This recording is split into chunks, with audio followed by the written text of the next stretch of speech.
let's jump into Glazed and Confused.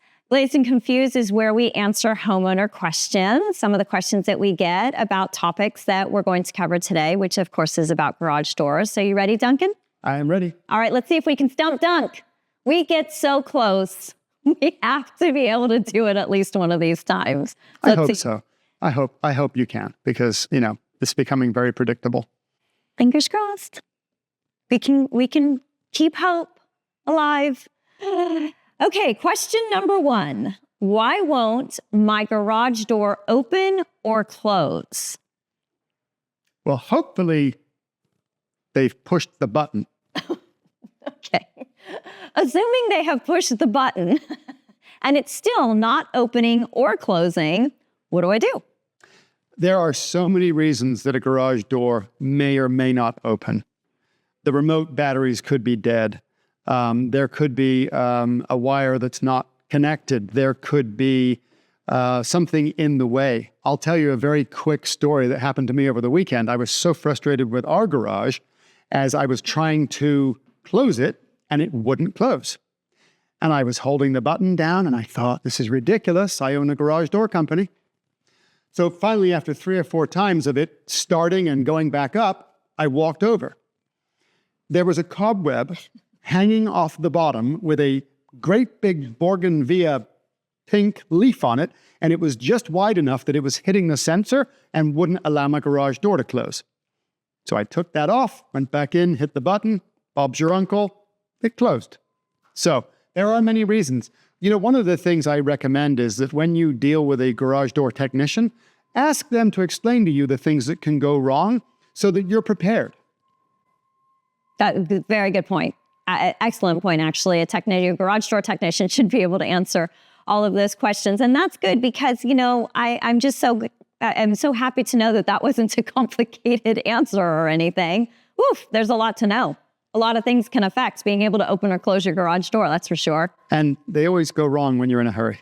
Absolutely. They sure do. Okay, question number 2. How often should I service my garage door?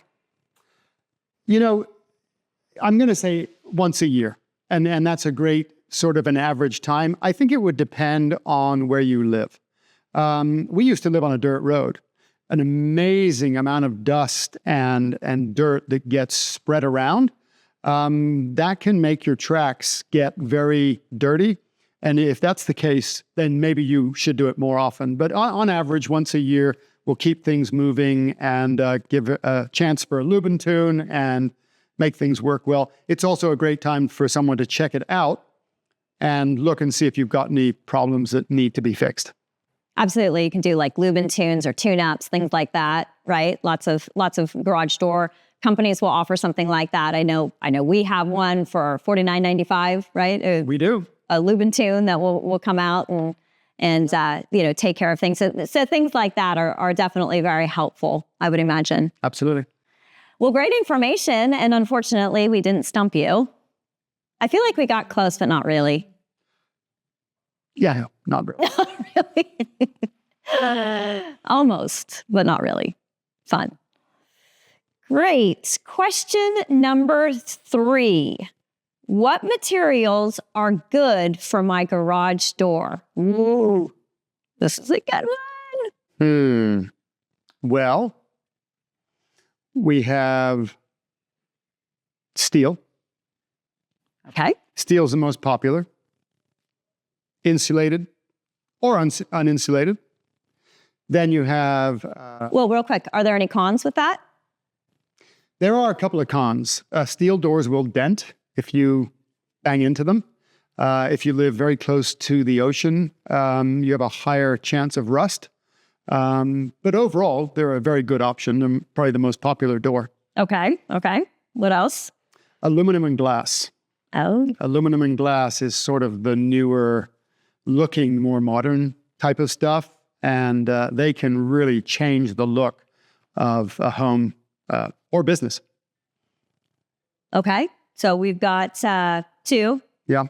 Did you want to know any cons on those ones? Yes, I do. Aluminum and glass can be pretty pricey.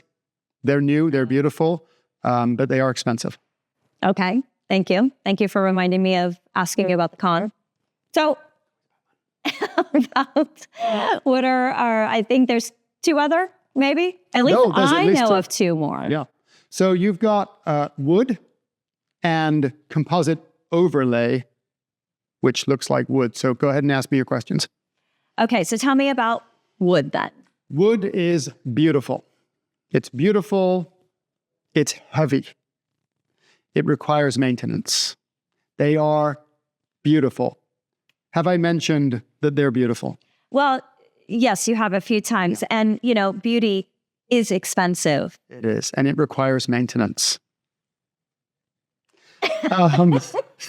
Yeah. If you have a south or west facing garage door that gets beaten by the sun all day long, and it's wood and it's stained finish, just know that every couple of years you're going to have to resurface that. Okay. That's definitely a con. Okay. So what about, you said something about composite? Composite overlay. Okay. Yes. Composite overlay